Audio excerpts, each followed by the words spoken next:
अब समाचार विस्तारमा। विश्वभर कोरोना भाइरसको महामारी फैलिएसँगै विभिन्न देशमा काम, अध्ययन, व्यवसाय आदि गर्दै आएका नेपालीहरू स्वदेश फर्कन चाहेका छन्। उनीहरूलाई सरकारले स्वदेश ल्याउने आश्वासन दिएको धेरै भयो। आजदेखि भने विदेशमा रहेका नेपालीलाई ल्याउन सुरु गरेको छ। कोरोना भाइरस प्रभावित देशमा रहेका नेपालीहरूले नेपाल फर्किन पाऊँ भनेर माग गरेको धेरै समय बित्यो। सरकारले पनि उनीहरूलाई स्वदेश ल्याउने आश्वासन दिँदै आयो, तर काम सुरु हुन नसक्दा चौतर्फी आलोचना र दबाव सिर्जना भइरह्यो। अन्ततः शुक्रबारदेखि सरकारले विभिन्न देशबाट उद्धार गरेर ल्याउने काम सुरु गरेको छ र पहिलो चरणको उद्धार म्यानमारमा रहेका नेपालीको गरिएको छ। सरकारले शुक्रबार म्यानमारमा रहेका नेपालीहरूलाई उद्धार गरेको हो। म्यानमार सेनाको एयरफोर्स मार्फत म्यानमारमा रहेका 26 जना नेपालीलाई शुक्रबार काठमाडौँ ल्याइएको हो, तर 26 जना नेपालीलाई भने म्यानमार सरकारले ल्याइदिएको हो। नेपाल आउन पाएकाहरूले खुसी व्यक्त गरेका छन्।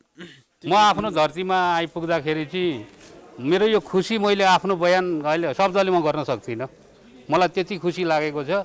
म्यानमार सरकारको सहयोग र नेपालको परराष्ट्र मन्त्रालयको सहयोगका कारण म आज आफ्नो राष्ट्र आउन पाएँ। विशेष म त म्यानमार एमएससीलाई पनि भन्छु, किनभने उसले उसका आफ्ना नागरिक लिन आउँदाखेरि हामीलाई खबर गरेर ल्याइदियो विदाउट टिकट। खुसी लागेको छ। यो सिस्टम धेरै चित्त बुझेको छ। हामीलाई जो म्यानमार गभर्मेन्टले जो गर्यो, आङ सान सुची प्रधानमन्त्रीजीले हाम्रो लागि जो सेवा गर्नुभयो त्यसको लागि म जीवनभरि आभारी छु। उहाँले हामीलाई खाना पिना बस्न जहाजै फ्री गरेर ल्याइदिनु भयो, त्यसको लागि धेरै धेरै धन्यवाद दिन चाहन्छु। सरकारले बनाएको कार्यविधि अनुसार नेपाली सेनाले विमानस्थलबाट होल्डिङ सेन्टरसम्म ल्याइएको महिला बालबालिका मन्त्री पार्वत गुरुङले जानकारी दिनुभयो। यसको चाहिँ एउटा कार्यविधि र कार्ययोजना बनाएको छ। यो कार्यविधि अनुसार नै अब हामीले चाहिँ नेपाल आर्मीले पनि अब यस्तो किसिमको एयरपोर्टबाट यहाँ होल्डिङ सेन्टरसम्म ल्याउने र हामी सबैले सङ्घीय सरकारले साथै प्रदेशको सङ्घीय मन्त्रीहरूको पनि संयोजन गर्नको निम्ति सम्बन्धित मन्त्रीहरूलाई तोकिएको छ। प्रदेश मन्त्रीहरूलाई पनि तोकिएको छ र त्यसको निम्ति सम्पूर्ण कार्यविभाजन पनि भएको छ। नेपाल सरकारको विभिन्न तहको कर्मचारीहरूलाई त्यसको अनुसारको चाहिँ व्यवस्थापनको जिम्मेवारी पनि तोकिएको छ। म्यानमारबाट स्वदेश फर्किएका 26 जनाकै कोरोना परीक्षण PCR रिपोर्ट नेगेटिभ छ। त्यसैले उनीहरूलाई नेपाली सेनाको निगरानीमा एक दिन मात्रै होल्डिङ सेन्टरमा राखिनेछ। त्यसपछि उनीहरूलाई होम क्वारेन्टाइनमा पठाइनेछ। एक दिनका लागि उनीहरूलाई वसुन्धरामा रहेको एतिपाटी प्यालेसमा तयार पारिएको होल्डिङ सेन्टरमा राखिएको छ। काठमाडौँमा प्रदेश नम्बर 3, 4 र 5 घर भएकालाई मात्र राख्ने भनिए पनि म्यानमारबाट आएकाको संख्या थोरै भएकाले सबैलाई वसुन्धरामै राख्न लागि हो। म्यानमारबाट फर्किएका मध्ये बागमती प्रदेशका 17 जना, गण्डकी र प्रदेश 1 का 4 जना र प्रदेश 5 का 1 जना रहेका छन्। शुक्रबार नै संयुक्त अरब इमिरेट्स UAE बाट 168 जना नेपाली स्वदेश फर्किएका छन्। उनीहरू नेपाली दूतावासले प्राथमिकताको आधारमा तय गरेका यात्रु भने होइनन्। दुईवटा सुरक्षा कम्पनीमा करार अवधि समाप्त भएका नेपाली सुरक्षा गार्डहरू UAE-बाट नेपाल आएका हुन्। प्राइम टाइम्स टेलिभिजनका लागि क्यामेरामा सञ्चित गोपालीका साथ डेभिड पाण्डे, काठमाडौँ। सरकारले विभिन्न देशबाट ल्याउने प्रदेश नम्बर 1 र 2 का नागरिकलाई भक्तपुरमा राखेर सम्बन्धित जिल्ला पठाउने भएपछि नेपाली सेना बेरदल गण भक्तपुरको नेतृत्वमा होल्डिङ सेन्टरको निर्माणको काम पूरा भएको छ। प्रदेश नम्बर 1 का नागरिकलाई सूर्य विनायक नगरपालिका स्थित इम्पेरियर ब्याङ्क्वेट र प्रदेश नम्बर 2 का नागरिकलाई मध्यपुर थिमी नगरपालिका स्थित हेरिटेज ब्याङ्क्वेटमा राख्ने गरी तयारी पूरा गरेको बेरदल गणका प्रमुख सेनानी शिव पौडेलले जानकारी दिनुभयो। उहाँले एयरपोर्टबाट सेल्टरमा आएपछि राख्नेदेखि प्रदेश पठाउने सम्मको अवधिको लागि तयारी गरिएको जानकारी दिनुभयो। एउटा सेल्टरमा 500 जनासम्म राख्न सकिने गरी व्यवस्थापन गरिएको र राति बस्नुपर्ने अवस्था भएमा एउटा सेल्टरमा बढीमा 10 जनासम्म सुत्न मिल्ने गरी व्यवस्थापन गरिएको प्रमुख सेनानी पौडेलले बताउनुभयो। व्यवस्था तयार गरिएको छ।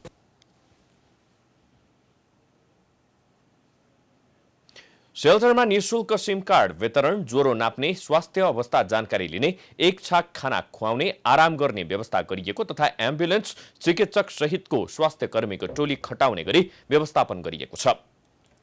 विदेशबाट फर्किएका भक्तपुरका नागरिकका लागि भने राधे राधे स्थित इजी वे ट्रायल सेन्टरमा राखेर सम्बन्धित नगरपालिकाले जिम्मेवारी लिएर क्वारेन्टाइनमा लैजाने व्यवस्था गरिएको छ।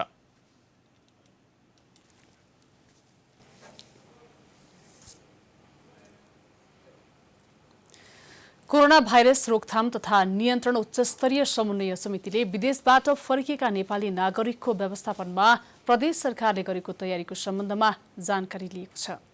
विदेशबाट ल्याउने नेपालीको व्यवस्थापनका लागि प्रदेश सरकारहरूले गरेको तयारीको विषयमा समितिका संयोजक उपप्रधानमन्त्री एवं रक्षा मन्त्री ईश्वर पोखरेलले प्रदेश सरकारसँग समन्वय गर्न तोकिएका संघीय मन्त्रीहरूसँग जानकारी लिनुभएको हो।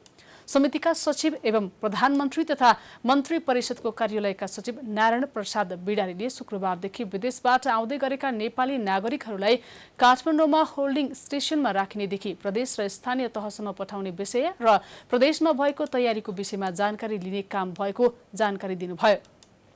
पूर्व निर्धारित कार्यक्रम अनुसार मन्त्रीहरूबीच कार्यान्वयनको विषयमा एक अर्कामा जानकारी दिने काम भएको उहाँले बताउनुभयो। रहेका नेपाली नागरिकहरूलाई काठमाडौँमा राख्नेदेखि प्रदेशसम्म पठाउने, प्रदेश हुँदै सम्बन्धित स्थानीय तहसम्म पठाउने विषयका जुन पूर्व निर्धारित कार्यक्रमहरू छन् त्यसको आज कार्यान्वयनको पहिलो दिन भएको हुनाले सामान्य एक अर्कामा त्यसलाई जानकारी लिने दिने, त्यसलाई के कसो हुँदैछ भनेर एक अर्कामा अझ अपडेट हुने, अझ जानकारी लिने दिने र एकरूपताका साथ संयोजन गर्न सजिलो परोस् भन्नका लागि संक्षिप्त छलफल गर्नुभएको थियो। त्यस्तै हवाई उडानबाट अवतरण भएपछि नेपाली सेना र सुरक्षा अधिकारीबाट व्यवस्था भएको बसबाट काठमाडौँको होल्डिङ सेन्टरसम्म पुर्याउने र केही घण्टाको आरामपछि प्रदेशमा पठाइने उहाँले जानकारी दिनुभयो। विदेशमा अलपत्र परेका नेपाली नागरिकको उद्धार गर्ने कार्य शुक्रबारदेखि सुरु भइसकेको छ। शुक्रबार थप 278 जनामा कोरोना भाइरसको संक्रमण पुष्टि भएको छ। यो सँगै नेपालमा कोरोना भाइरसको संक्रमितको कुल संख्या 2912 पुगेको छ।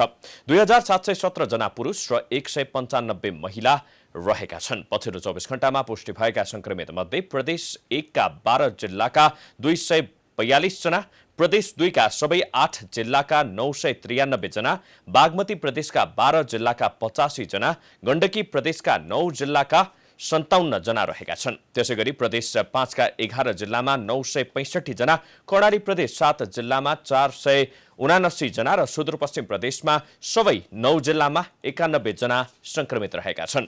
अहिलेसँग संक्रमण फैलिएको जिल्लाको संख्या 68 पुगेको छ। उमेरका व्यक्तिहरू सबै पुरुष र उहाँहरू 7औं देखि 11औं दिनमा डिस्चार्ज हुनुभएको हो। त्यसैगरी कोशी अस्पताल विराटनगरबाट 27 जना डिस्चार्ज हुनुभएको, उहाँहरू धनकोटा, खोटाङ, उदयपुर, मोरङ, सप्तरी, सुनसरी र झापाका हुनुहुन्छ। पछिल्लो तथ्याङ्क अनुसार 278 जनामा संक्रमण देखिएको छ। उहाँहरूमध्ये 267 जना पुरुष र 11 जना महिला हुनुहुन्छ। शुक्रबार एकै दिन दैलेखमा 91 जना, कपिलवस्तुमा 44 जना, प्रदेश 1 मा 39 जनामा कोरोना संक्रमण देखिएको हो। पछिल्लो 24 घण्टामा सुर्खेतका 28 वर्षीय पुरुषको कोरोना संक्रमणका कारण मृत्यु भएको मन्त्रालयले जानकारी दिएको छ। क्वारेन्टाइनमा रहँदा गरिएको आरडीटी परीक्षणमा नेगेटिभ देखिएपछि उनी घर गएका थिए। भारतबाट जेठ 8 गते आएर 14 दिन क्वारेन्टाइनमा बसेका थिए। क्वारेन्टाइनमा हुँदा संक्रमणको लक्षण पनि नदेखिएपछि ती व्यक्ति 24 गते घर फर्किएका थिए। सोही दिन उनको मृत्यु भएको थियो। मृत्युपछि पीसीआर परीक्षण गर्दा उनमा कोरोना पोजिटिभ देखिएको हो। यो सँगै नेपालमा कोरोनाबाट मृत्यु हुनेको संख्या 11 पुगेको छ। पछिल्ला दिनमा संक्रमण र मृत्यु दर बढेपछि सोही अनुसार सरकारले थप कदम चालेको प्रवक्ता देवकोटाले दावी गरेका छन्।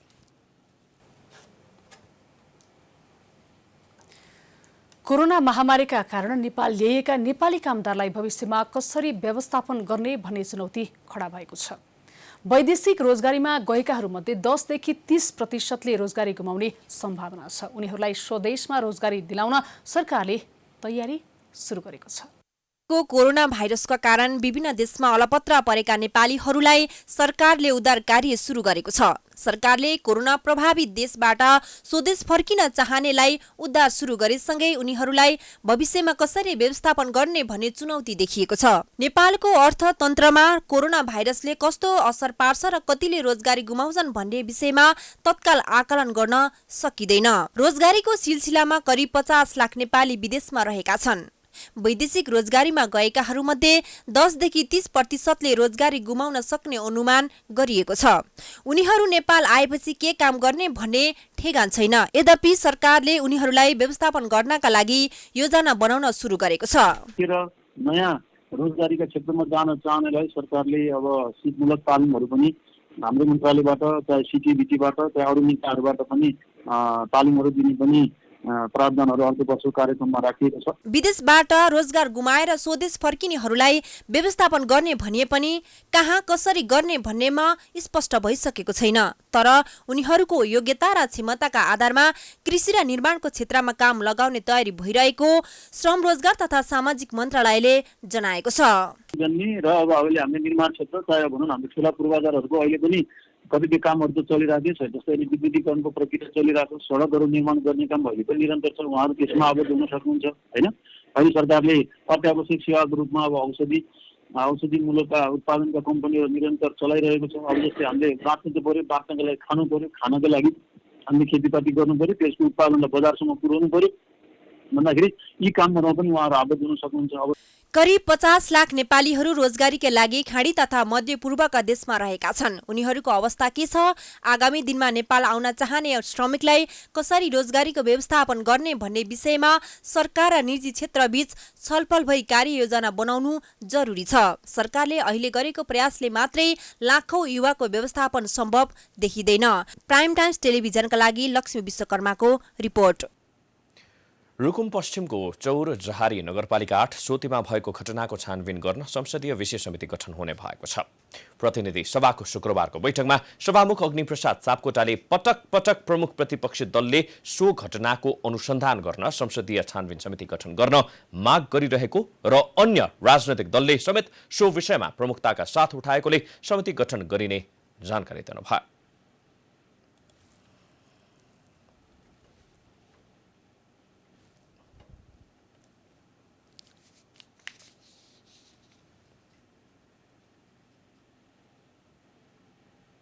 घटनाका सम्बन्धमा अघिल्ला बैठकमा पनि समिति गठनको माग उठेको थियो। उक्त मागलाई सम्बोधन गर्न तथा घटनाको आवश्यक अध्ययन तथा अनुगमन गरी सभामा प्रतिवेदन पेश गर्न संसदीय विशेष समिति गठन गरिएको सभामुखले बताउनुभयो।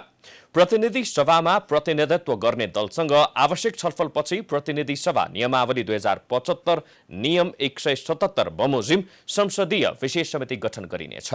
त्यसअघि आजकै बैठकमा प्रमुख प्रतिपक्षी दल नेपाली कांग्रेसले घटनाको निष्पक्ष छानबिन गर्न सर्वदलीय संसदीय छानबिन समितिको गठन गर्ने पुनः माग गरेको थियो। जेठ 10 गते भएको रुकुम घटनामा 6 जना युवाहरूको हत्या भएको थियो। उक्त घटनामा दलित युवाहरूमाथि हमला गरी हत्या गरेको आशंका गरिएको छ।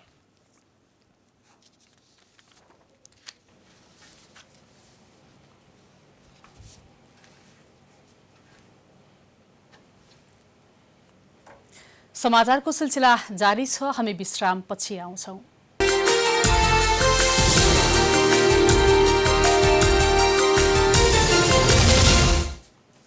विश्रामपछि स्वागत छ। अब बाँकी समाचार। अमेरिकी सहयोग निकाय अन्तर्गतको मिलेनियम च्यालेन्ज कर्पोरेसन एमसीसी संसदबाट अनुमोदन गरेर कार्यान्वयनमा लैजाने प्रक्रिया अन्योलमा परेको छ। सरकारले जसरी पनि अनुमोदन गराउने अडान लिए पनि सत्तारूढ दल भित्रैबाट अवरोध भएको हो। पछिल्ला दिनमा त एमसीसी नेपालको हितमा छैन भन्ने नेकपाका नेताहरूले सरकारलाई कडा चेतावनी दिन थालेका छन्। एमसीसी बारे नेपालमा करिब 1 वर्षदेखि यसको पक्ष र विपक्षमा बहस जारी छ। मुख्य गरी सत्तारूढ दल नेकपाभित्र एमसीसी अमेरिकाले पछिल्लो पटक ल्याएको अवधारणा सैन्य गठबन्धनसँग सम्बन्धित इन्डो प्यासिफिक रणनीतिको अङ्ग हो वा होइन भन्नेमै विवादित छ। प्रधानमन्त्री समेत रहेका पार्टी अध्यक्ष केपी शर्मा ओली सहित सरकारमा रहेका मन्त्रीहरू एमसीसी पास गर्नुपर्ने पक्षमा रहेका छन्। तर अर्का अध्यक्ष पुष्पकमल दाहाल सहित पूर्व माओवादी पक्षधरका सबै नेताहरू यसको विपक्षमा उभिएका छन्। उनीहरूले यो राष्ट्रहित विपरीत रहेको ठहर गर्दै एमसीसी सम्झौताको केही बुदाहरूमा संशोधन गरेर मात्रै पास गराउन सकिने पक्षमा छन्।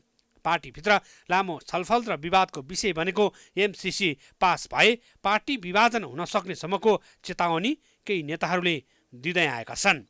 यो सम्झौता त वर्तमान प्रधानमन्त्रीले गरेको होइन नि, नेपाली काङ्ग्रेसको शेरबहादुर देउबाजी प्रधानमन्त्री भएको बेला गरेको हो। नेपाली काङ्ग्रेसले एकछिन सुन्नुहोस् न, छोड्दैन न, त्यो सम्झौताको हस्ताक्षरको कुरा गर्दैछु म।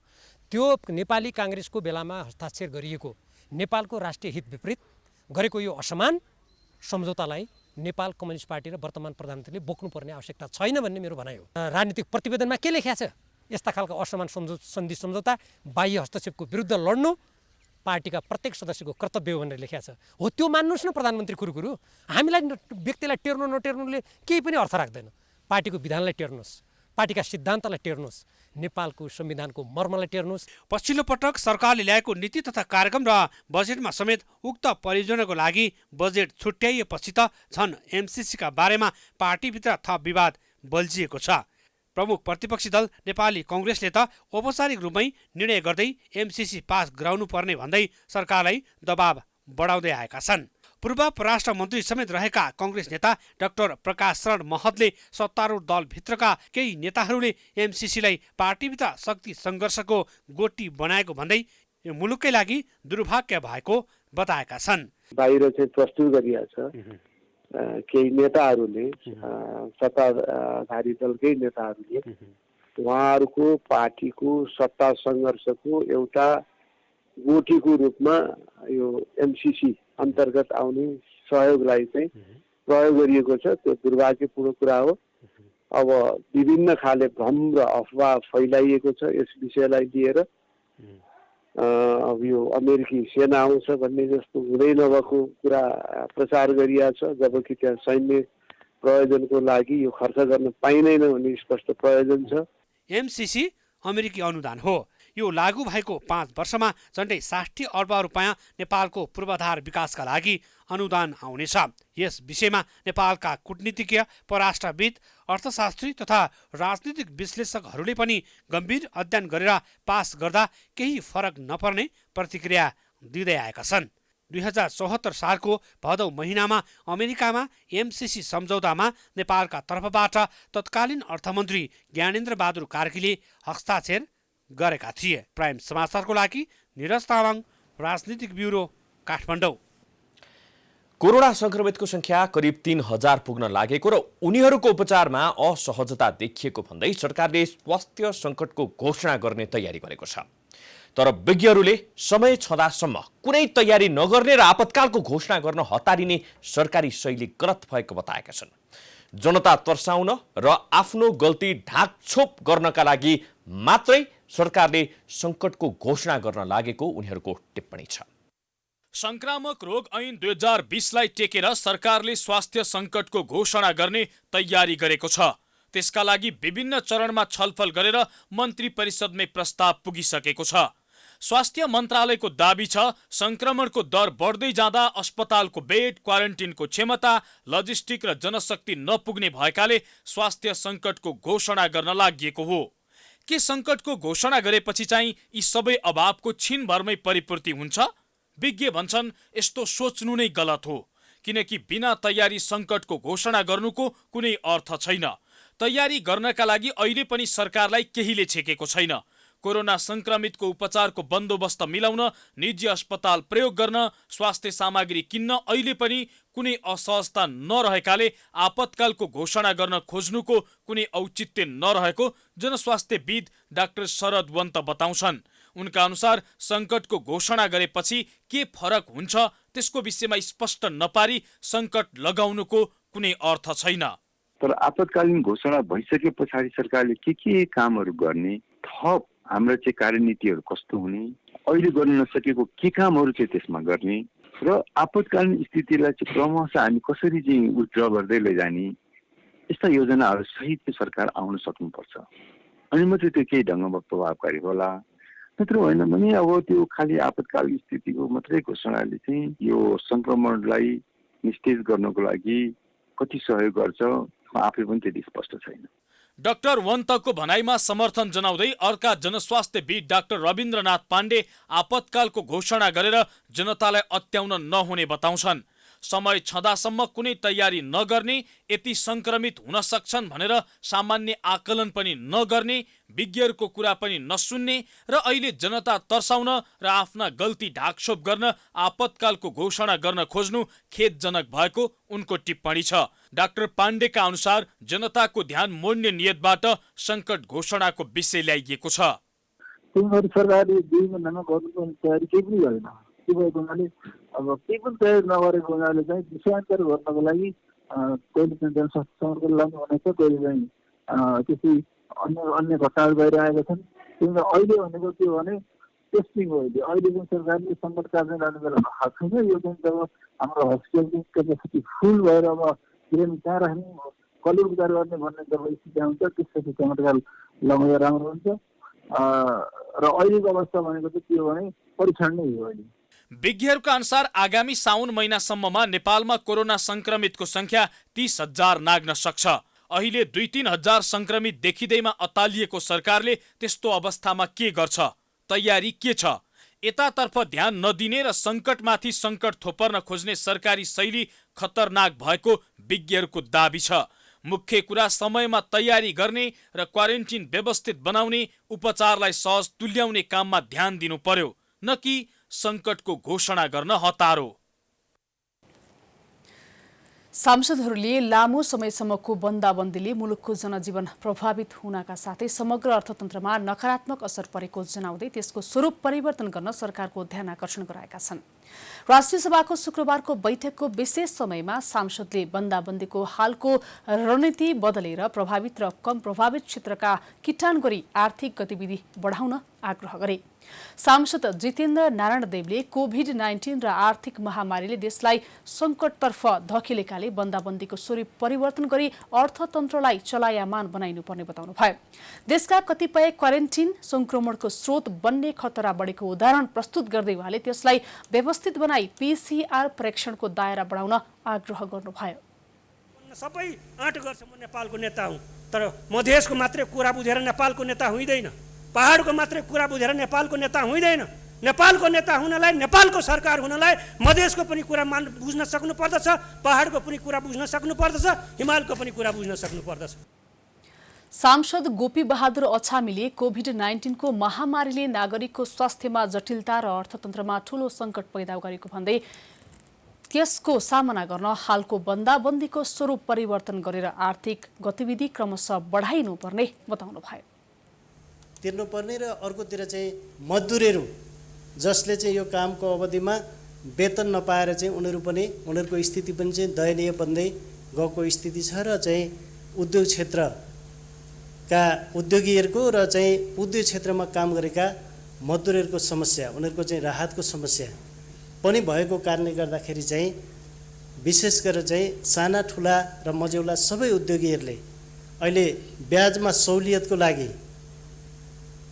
बिमामा सहुलियतको लागि र उद्योगलाई क्रमशः अब सञ्चालन गर्नको लागि चाहिँ वातावरण बनाओस्। सरकारले स्ट्यान्डर्ड नाम र तौल 5औं संशोधन विधेयक 2076 माथि विचार गरियोस् भन्ने प्रस्ताव स्वीकृत गरेको छ। यस्तै बैठकमा बिरुवा संरक्षण पहिलो संशोधन विधेयक 2075 सम्बन्धी समितिको प्रतिवेदन पेश भएको छ। राष्ट्रिय सभाको अर्को बैठक यही जेठ 25 गते बिहान 11 बजे बस्नेछ। हालसम्म नेपालमा कोरोना भाइरस परीक्षणको संख्या 2,21,000 नागेको छ। तीमध्ये 88,000 भन्दा धेरैको PCR टेस्ट गरिएको छ। RDT र PCR गरी पछिल्लो 24 घण्टामा 11,000 भन्दा धेरै परीक्षण भएको छ। अहिले देशभरका क्वारेन्टिनमा झण्डै 1,67,000 को संख्यामा रहेका छन्। नेपालमा अहिलेसम्म कुल 2,21,332 जनाको कोरोना भाइरस परीक्षण गरिएको छ। हालसम्म 88,366 जनाको PCR परीक्षण र 1,32,966 को RDT टेस्ट सम्पन्न भएको स्वास्थ्य तथा जनसङ्ख्या मन्त्रालयका प्रवक्ता डाक्टर विकास देवकोटाले जानकारी दिनुभयो। पछिल्लो 24 घण्टामा 4,232 वटा PCR परीक्षण भएको छ भने RDT विधिबाट 7,402 वटा परीक्षण भएको छ। दुवै विधिबाट पछिल्लो 24 घण्टामा 11,634 वटा परीक्षण भएको छ। अहिलेसम्म प्रदेश 1 मा 12,950, प्रदेश 2 मा 8,570, बागमती प्रदेशमा 26,293, गण्डकी प्रदेशमा 9,287, प्रदेश नम्बर 5 मा 31,780, सुदूरपश्चिम प्रदेशमा 27,154 र कर्णाली प्रदेशमा 16,932 जनाको र्यापिड टेस्ट सम्पन्न भएको छ। मन्त्रालयका अनुसार हालसम्म देशभरका क्वारेन्टिनमा 1,66,765 जना रहेका छन्। तीमध्ये प्रदेश 1 मा 4,059, प्रदेश 2 मा 21,363, बागमती प्रदेशमा 3,577, गण्डकी प्रदेशमा 5,442, प्रदेश नम्बर 5 मा 40,146, कर्णाली प्रदेशमा 31,952 र सुदूरपश्चिम प्रदेशमा 60,226 जनालाई क्वारेन्टिनमा राखिएको छ। शुक्रबार साँझ 5 बजेसम्म प्रदेश 1 मा 166, प्रदेश 2 मा 871, बागमती प्रदेशमा 50, गण्डकी प्रदेशमा 54, प्रदेश नम्बर 5 मा 869, कर्णाली प्रदेशमा 475 र सुदूरपश्चिम प्रदेशमा 83 जना संक्रमितको आइसोलेसनमा उपचार भइरहेको छ। 2,568 जना संक्रमितको आइसोलेसनमा उपचार भइरहेको छ। त्यसैगरी अहिलेसम्म 333 जना उपचारपछि निको भएर डिस्चार्ज भएका छन्। अहिलेसम्म डिस्चार्ज हुनेहरूमध्ये प्रदेश 1 मा 76, प्रदेश 2 मा 121, बागमती प्रदेशमा 32, गण्डकी प्रदेशमा 3, प्रदेश नम्बर 5 मा 92, कर्णाली प्रदेशमा 2 र सुदूरपश्चिम प्रदेशमा 7 जना रहेका छन्। पुरुष 272 र महिला 61 जना उपचारपछि निको भएर घर फर्किएका छन्। पछिल्लो 24 घण्टामा 43 जना निको भएर घर फर्किएका छन्। समाचारको सिलसिला जारी छ। हामी विश्रामपछि आउँछौं। विश्राम अघि प्रमुख समाचार।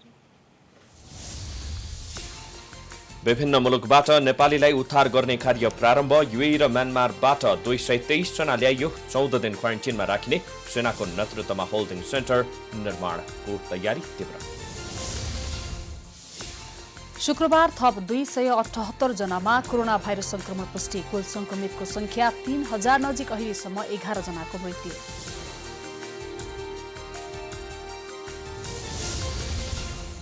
रुकुम पश्चिमको हत्याकाण्ड छानबिन गर्न संसदीय विशेष समिति गठन हुने, दलहरूसँग छलफल गरी नामावलीको टुङ्गो लगाइने, अध्ययन प्रतिवेदन संसदमै बुझाइने।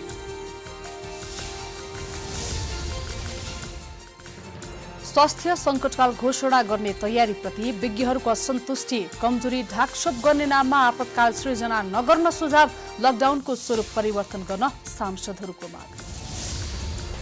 होटलका मजदुरको पारिश्रमिक भारी मात्रामा कटौती गरेपछि सरकारवालाको असन्तुष्टि। लकडाउन अवधिमा बेहोरेको घाटाका कारण सबै तलब नदिने सञ्चालक बढा।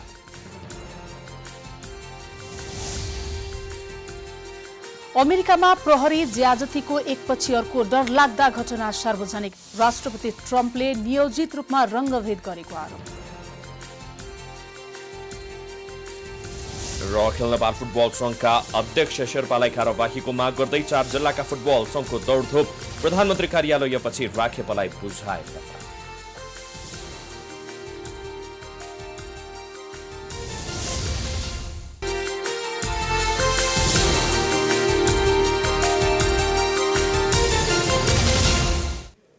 विश्रामपछि पुनः स्वागत छ। अब आर्थिक समाचार।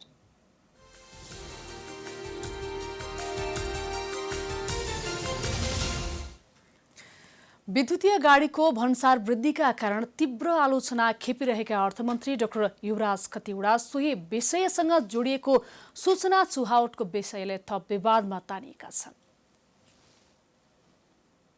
अर्थमन्त्री डाक्टर युवराज खतिवडालाई विशाल ग्रुपसँग साँठगाँठ गरेर राज्य कोषको दोहन गरेको आरोप लागेको छ। विशाल ग्रुपले नेपालमा खरिद बिक्री गराउँदै आएको विद्युतीय गाडीमा र विभिन्न ब्रान्डका चकलेटको भन्सार करमा गरिएको परिवर्तनले अर्थमन्त्रीमाथि गम्भीर आरोप लागेको हो। मन्त्री खतिवडाले आर्थिक वर्ष 2077-78 को लागि नयाँ कर र राजस्वका दरमा फेरबदल गर्ने क्रममा विद्युतीय गाडीमा यसअघि 10% रहेको भन्सार दरलाई बढाएर 40% पुर्याएका थिए भने अन्त शुल्कलाई 50 देखि 80% सम्म बढाएका थिए। सडक निर्माण करलाई 4% बाट बढाएर यो वर्ष 5% पुर्याइएको छ, जसले गर्दा विद्युतीय गाडीको मूल्य 7 गुणासम्म बढेको छ, जसले गर्दा विशाल ग्रुपलाई ठूलो रकम फाइदा पुग्ने देखिन्छ। कर बढाउनु त सामान्य नै मान्न सकिन्छ, तर विद्युतीय सवारी साधनमा कर बढाउने सूचना चुहिएकाले विशाल ग्रुपले बजेट सार्वजनिक हुनु अघि नै त्यस्ता सवारी साधन भित्राएको आशंका गरिएको छ। कर वृद्धि हुनु अघिको एक साताभित्र मात्रै भन्सार नाकाबाट 115 भन्दा बढी विद्युतीय गाडीहरू भित्रिएको थियो।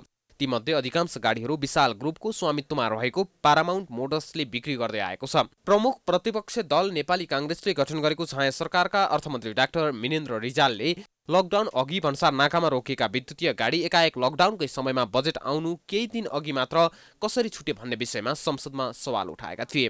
अर्थमन्त्रीजी, तपाईँ राजनीतिको प्रतिबद्धता तपाईँ दृढ छ, पुरानो छ, तर व्यावसायिक जीवन ओडाउनु भयो।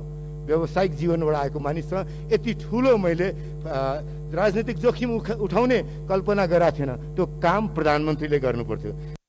विद्युतीय सवारी साधनको कर सम्बन्धी सूचना मात्रै होइन, विभिन्न ब्रान्डका चकलेटमा कर घटाइँदैछ भन्ने सूचना पनि चुहाएको आरोप अर्थमन्त्रीमाथि लागेको छ। यसअघि 40% लाग्दै आएको चकलेटको भन्सार दर घटाएर अहिले 30%मा झारिएको छ। अहिले विदेशी चकलेट र बिस्कुटहरूको आयात र बिक्रीमा सबैभन्दा ठूलो हिस्सा विशाल ग्रुप अन्तर्गतकै कम्पनीले गर्दै आएको छ। त्यस्ता चकलेट विशाल ग्रुपले आयात गर्ने भएकाले भन्सार दर घटाइएको कतिपयको आशंका छ। क्याडबरी, किटक्याट लगायतका दर्जनौं नामका विदेशी चकलेटहरू वार्षिक 2.5 अर्ब रुपियाँ भन्दा बढी मूल्यमा यो समूहले बिक्री गर्दै आएको छ।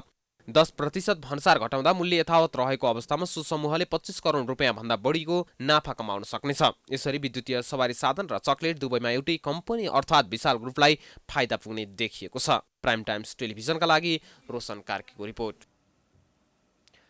मुलुक कोरोना भाइरसको संक्रमणबाट उच्च जोखिममा रहेपछि सरकारले गरेको लकडाउनका कारण यति बेला उद्योग कल कारखानादेखि सबै क्षेत्रमा असर परेको छ। यस्तै गरी असर गरेको क्षेत्र हो होटल व्यवसाय र तिनमा कार्यरत मजदुरहरू। होटल व्यवसायीहरूले 6 महिनासम्म होटल बन्द गर्ने र मजदुरको तलब कटौती गर्ने निर्णय गरेपछि यति बेला मजदुरहरू आन्दोलित भएका छन्। 21 गते होटल सञ्चालकहरूको संस्थाले होटल बन्द गरी मजदुरलाई 12.5% मात्र तलब दिने निर्णय गरेपछि होटलहरूमा काम गर्ने मजदुरहरू समस्यामा परेका हुन्।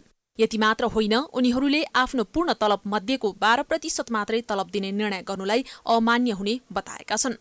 उनीहरूले आफूहरूमाथि यस्तो संकटको बेला केही राहत दिनुपर्नेमा उल्टो तलब नै कटौती गरेर अन्याय गरेको भन्दै बिलौना गरिरहेका छन्। तर होटल व्यवसायीहरूले भने लामो समयसम्म होटल नचलेका कारण सबै कामदारलाई काम दिन नसक्ने बताउँदै आएका छन्। होटलै चल्दैन होइन, होटल नचलेपछि अब सबै कामदारले राखे पनि औचित्य छैन। 1 वर्षसम्म नेपालमा टुरिस्ट आउने सम्भावना धेरै कम रहेको। होटल अकुपेन्सी अब अहिलेको अवस्थामा 0 छ। लकडाउन खोले पनि अरू बिजनेस जस्तो होइन कि यो तुरन्तै चल्ने होइन। त्यसै बाहिरबाट आउने हो, नेपालमा प्रायः युरोपियन अमेरिका लगायतका क्षेत्रबाट आउनुपर्ने भएकोले त्यही प्रभावित भइरहेको छ यो कोरोना भाइरस होइन। त्यसले गर्दाखेरि अब यो मजदुर साथीहरूले के बुझ्नु पर्यो भने यस्तो अवस्थामा अब होटेल पनि बचाऊ, आफै पनि बाँचौँ भने उहाँहरूले रणनीति लिनु पर्यो। यता मजदुरहरूले भने होटल सञ्चालकले एकतर्फी रूपमा तलब कटौती गरेको भन्दै विरोध जनाएका छन्। मजदुरहरूलाई अन्यायमा पार्ने कुनै पनि निर्णय वा क्रियाकलाप स्वीकार गर्न नसकिने चेतावनी मजदुरहरूले दिएका छन्।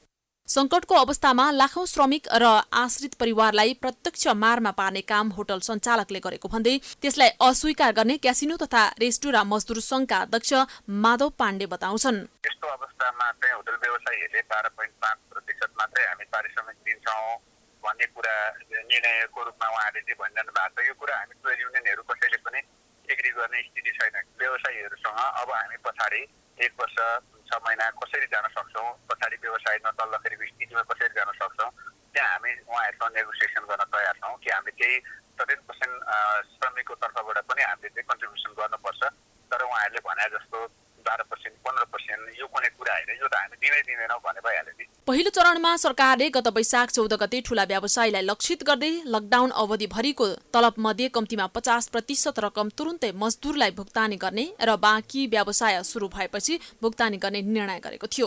तर होटल सञ्चालकहरूले भने त्यो दिन नसक्ने भन्दै अस्वीकार गर्दै आइरहेका छन्। लकडाउनका कारण नेपालमा ठूला रिसोर्ट तथा तारे होटलहरू पूर्ण रूपमा बन्द छन्, जसका कारण त्यहाँ काम गर्ने मजदुरहरू बेरोजगार भएका छन्।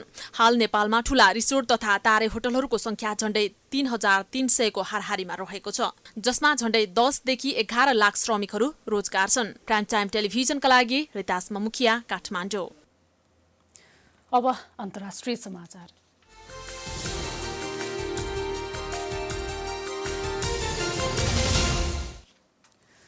अमेरिकामा प्रहरी ज्याजतीको एकपछि अर्को डरलाग्दा घटना सार्वजनिक हुन थालेका छन्। बिहिबार राति पश्चिम न्युयोर्कको बफेलो शहरमा 2 प्रहरी अधिकारीले 75 वर्षका एक वृद्धलाई धकेलेर लडाएका छन्। रङ्गभेद विरोधी आन्दोलनको सारा देश जलिरहेका बेला प्रहरीले 75 वर्षीय वृद्धमाथि गरिएको दुर्व्यवहारको भिडियो भाइरल भएको छ।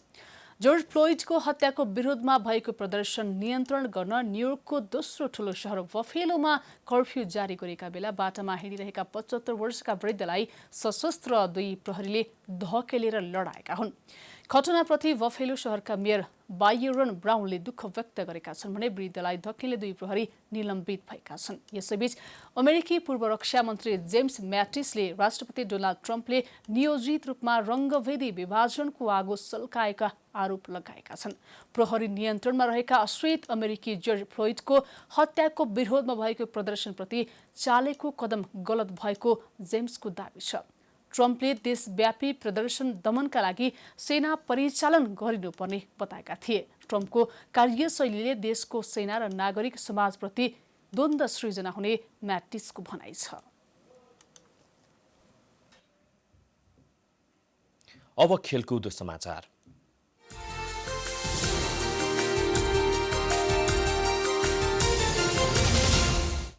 अखिल नेपाल फुटबल संघ एन्फाका अध्यक्ष कर्माछिरी शेर्पालाई कार्यवाही गर्न माग गर्दै 4 जिल्ला फुटबल संघले राष्ट्रिय खेलकुद परिषदमा पत्र बुझाएका छन्। शुक्रबार काठमाडौँ, ललितपुर, भक्तपुर र धादिङका एन्फा अध्यक्षहरूले राखेपका उपाध्यक्ष पीताम्बर तेमलसेनालाई पत्र बुझाएका हुन्। काठमाडौँ जिल्ला फुटबल संघका अध्यक्ष विराटजङ शाही, ललितपुर जिल्ला फुटबल संघका अध्यक्ष पुरुषोत्तम थापा, भक्तपुर जिल्ला फुटबल संघका अध्यक्ष गौतम सुजखु र धादिङ जिल्ला फुटबल संघका अध्यक्ष दीपक खतिवडाले शेर्पालाई कार्यवाहीको माग गर्दै पत्र बुझाएका हुन्।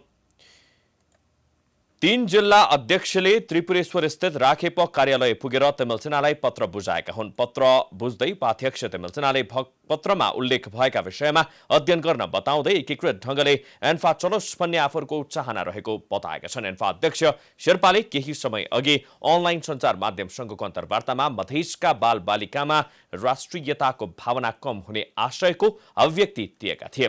यसअघि यिनै 4 जिल्ला फुटबल संघले प्रधानमन्त्री कार्यालयमा पनि शेर्पालाई कार्यवाहीको माग गर्दै निवेदन दिएका थिए।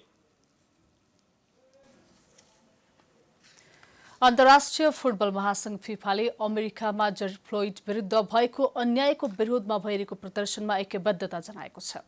फिफाले रङ्गभेदी व्यवहारलाई आफ्नो संस्थाले कुनै पनि हालतमा स्वीकार नगर्ने जनाएको छ। फिफाले खेलका क्रममा मैदानमै विरोध प्रदर्शन गर्ने खेलाडीप्रति पनि सहानुभूति देखाएको छ। अहिले चलिरहेको जर्मन बुन्डेस लिगाका क्रममा केही खेलाडीले मैदानमै फ्लोइडको हत्याको सांकेतिक विरोध गरेका छन्। फिफाले विज्ञप्ति नै जारी गरेर आफ्नो संस्थाले ती खेलाडीको भावना बुझेको जनाएको छ। अध्यक्ष जियानीले विरोधमा उत्रेका खेलाडीको आलोचना गर्नुको सट्टा प्रशंसा गर्नुपर्ने बताएका छन्। फिफा अगाडि अमेरिका हकी र बास्केटबल संघले पनि अमेरिकी प्रहरीको ज्याजती विरुद्ध आन्दोलनमा आफ्नो समर्थन रहेको जनाएका थिए।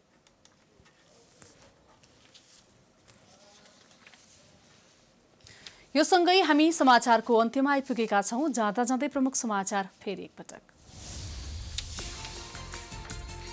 विभिन्न मुलुकबाट नेपालीलाई उद्धार गर्ने कार्य प्रारम्भ। यूएई र म्यानमारबाट 223 जनालाई ल्याइयो। 14 दिन क्वारेन्टाइनमा राखिने सेनाको नेतृत्वमा होल्डिङ सेन्टर निर्माण।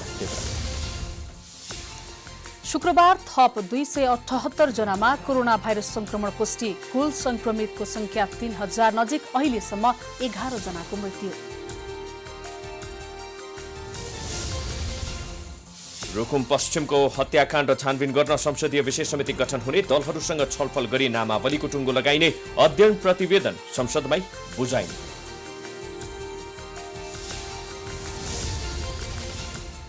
स्वास्थ्य संकटकाल घोषणा गर्ने तयारीप्रति विज्ञहरूको असन्तुष्टि। कमजोरी ढाकछोप गर्ने नाममा आपतकाल सृजना नगर्न सुझाव। लकडाउनको स्वरूप परिवर्तन गर्न सांसदहरूको माग। होटलका मजदुरको पारिश्रमिक भारी मात्रामा कटौती गरेपछि सरकारवालाको असन्तुष्टि। लकडाउन अवधिमा बेहोरेको घाटाका कारण सबै तलब नदिने सञ्चालकको अडान।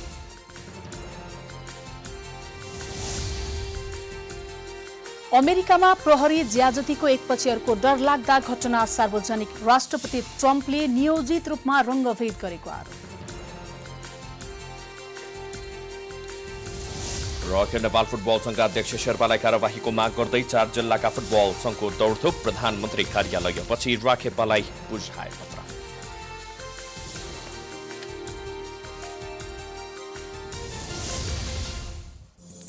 प्राइम समाचार अहिलेलाई सकियो। यसपछिको प्रस्तुति जनता जान्न चाहन्छन् ऋषि धमलाको साथमा हेर्दै गर्नुहोला प्राइम टाइम्स टेलिभिजन। नमस्कार।